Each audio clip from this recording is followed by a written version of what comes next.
It had always been the three of them. Madison Carter, Tyler Brooks, and Blair Collins. From freshman orientation to late-night study sessions, they were inseparable, a triangle drawn together by shared classes, shared laughs, and, most dangerously, shared secrets. Madison never expected to fall for Tyler. He was smart, reserved, and never the type to chase anyone. But during their sophomore year, when her anxiety was spiraling during finals, it was Tyler who brought her coffee at 3 a.m. It was Tyler who walked her back to her dorm in silence when she had no words left. It was Tyler who stayed. And it was Blair, her roommate, her best friend since the dorm assignment sheet freshman year, who swore she was happy for her. "You two are perfect," Blair had said, flipping through their psych textbook one night. "It's so rare to see a guy genuinely care like that. I'd kill for something like that." Madison had smiled, her heart warm. She'd trusted Blair with everything, her heartbreaks, her insecurities, her family drama, her passwords. And now, her relationship with Tyler. She never imagined Blair would be the one to tear it all apart. It started subtly. Tyler grew distant. He stopped texting goodnight, stopped showing up for their study sessions, blamed it on midterms, then work, then a family emergency. But Madison could tell something was off. He was somewhere else, mentally, emotionally, and possibly physically. Then came the first crack. A hoodie, one she had never seen before, hanging on the back of Blair's chair. It was Tyler's. Madison knew that scent anywhere, that subtle cologne, that frayed drawstring. She picked it up without thinking and turned to Blair. "You borrowed this from Tyler?" she asked. Blair didn't even flinch. "Yeah, you left it in the lounge. I thought it was mine." Madison forced a smile. "Right, my bad." She let it go. She wanted to let it go. Because trusting Blair was easier than questioning her.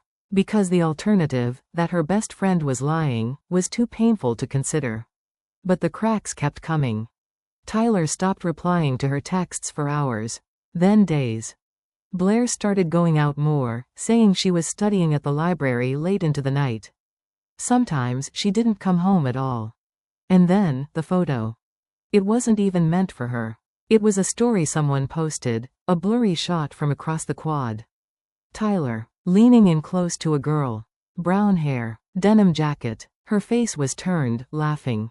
Madison zoomed in. Her chest tightened. It was Blair. She didn't scream, didn't throw her phone or call either of them. Instead, she went quiet. That was when she started planning.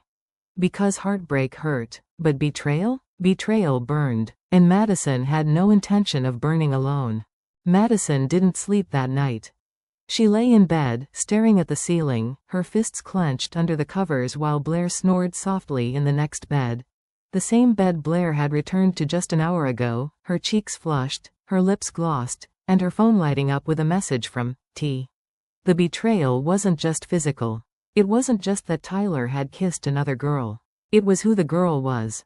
It was the fact that Madison had told Blair everything, how Tyler made her feel safe, how he once walked 3 miles in the rain just to hold her hand during a panic attack, how she was starting to imagine a future with him. Blair had nodded, supported her, and smiled through all of it, while sliding in through the back door. By morning, something inside Madison had changed. The pain was still there, but it was no longer raw. It had calcified into something colder, sharper. She opened her laptop and began. She started by collecting proof. Screenshots from Instagram stories, timestamps of Tyler's sudden, study group, meetings. Snapshots of Blair's, library trips, overlapping with Tyler's unexplained absences. The photo from the quad was the final piece. It wasn't much, but it was enough to suggest what had been happening behind her back. But screenshots weren't enough. She needed something bigger. That week, she hacked her own dorm's shared printer, an old clunky machine in the hallway that printed half the school's assignments. She set up a script that sent any document from Blair's laptop straight to a hidden cloud drive. It wasn't hard. Blair had used Taylor Swift 13 as her password for the last 3 years. 2 days later, Madison found what she was looking for. An essay titled, "The Psychology of Guilt and Attraction." Blair's writing. And in it, references to a forbidden relationship, and a deep emotional connection born out of secrecy.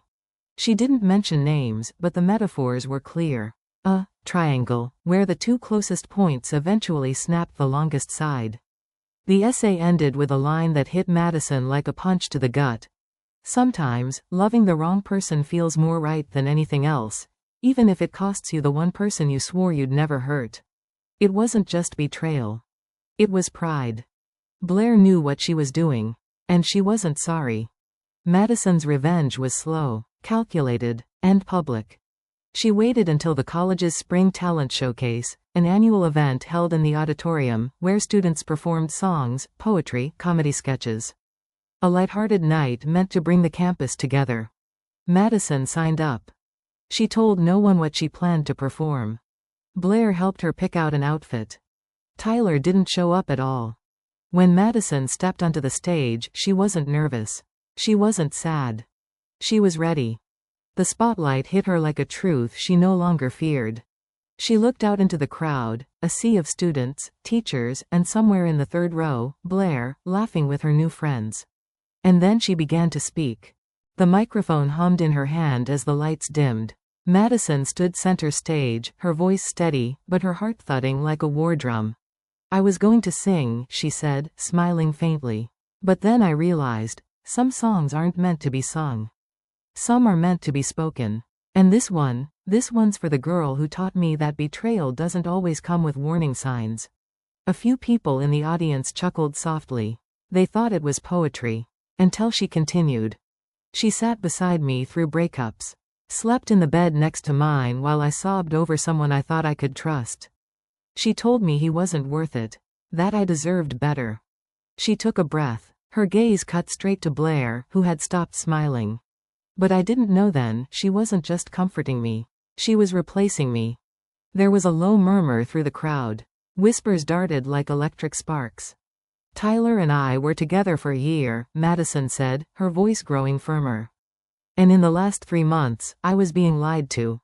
Not just by him, but by my best friend. My roommate. My sister in every way but blood." She held up her phone. "Receipts? I have them. Screenshots? Pages. Photos? Enough to fill a gallery." A projector lit up behind her. And there, for all to see, was the photo from the quad, Blair and Tyler, laughing, her hand on his chest. Gasps echoed across the auditorium. "No," Madison said calmly. "This isn't revenge. This is truth. Because girls like me, we keep quiet too long. We cry in bathrooms and pretend we're okay in class. But not today." She looked at Blair, who was now frozen in her seat, face pale, mouth slightly parted. "Today, I ruin you the way you tried to ruin me." The screen changed to excerpts from Blair's essay, the ones referencing secrecy and guilt. Students leaned forward, eyes wide. Professors whispered to each other. A few were already filming. "And you, Tyler," Madison continued, gaze sharp as glass. "You think hiding behind someone else's back makes you powerful. But real men don't need shadows to be loyal." She stepped back from the mic. "I was the girl you thought would stay silent. The friend you thought was too soft to fight back. But you were wrong." Applause didn't come immediately. Silence fell like a verdict. Then one student clapped. Then another. Until the entire auditorium thundered in cheers. Madison walked off stage to a chorus of applause. Not out of pity, but respect. She didn't cry. She didn't break. Blair ran out of the hall halfway through the second photo. Tyler never showed his face on campus again. 2 weeks later. Madison sat under the giant oak tree outside the library, sipping her iced coffee as messages rolled in. "You're so brave. I wish I had your courage." Blair's dropped out of the showcase group. She hasn't spoken to anyone. And then one message she didn't expect, from Tyler's ex before Madison. "You exposed what I couldn't. Thank you." Madison smiled faintly, not out of pride, but peace. She never wanted to destroy anyone. She only wanted to survive the wreckage they'd created. But in speaking up, she did more than survive. She healed.